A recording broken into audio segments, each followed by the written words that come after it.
નમસ્કાર ખેડૂત મિત્રો, સ્વાગત છે તમારું ખેડૂત ચેનલની અંદર। આજે તારીખ 10 ફેબ્રુઆરી 2026 ને વાર મંગળવાર। આજે આપણે થરાદ માર્કેટ યાર્ડના તાજા બજાર ભાવ જાણીશું, જેમાં જીરુના સૌથી ઊંચા ભાવ સ્થિર 4400 રૂપિયા આસપાસ જોવા મળી રહ્યા છે।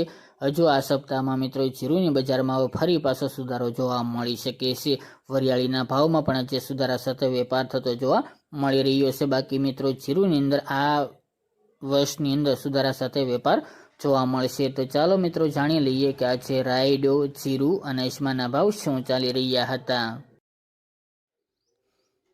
ખેડૂત મિત્રો, આજના થરાદ માર્કેટ યાર્ડના બજાર ભાવ જાણીએ તો જીરું 3391 થી 4400 રૂપિયા, રાયડો 950 થી 1302 રૂપિયા, ગુવારગમ 1000 થી 1048 રૂપિયા, એરંડા 1250 થી 1345 રૂપિયા, ઈસબગુલ 1900 થી 2761 રૂપિયા, વરિયાળી 1170 થી 1650 રૂપિયા અને બાજરી 395 થી 536 રૂપિયા। તો ખેડૂત મિત્રો, આ તાજના થરાદ માર્કેટ યાર્ડના તાજા બજાર ભાવ।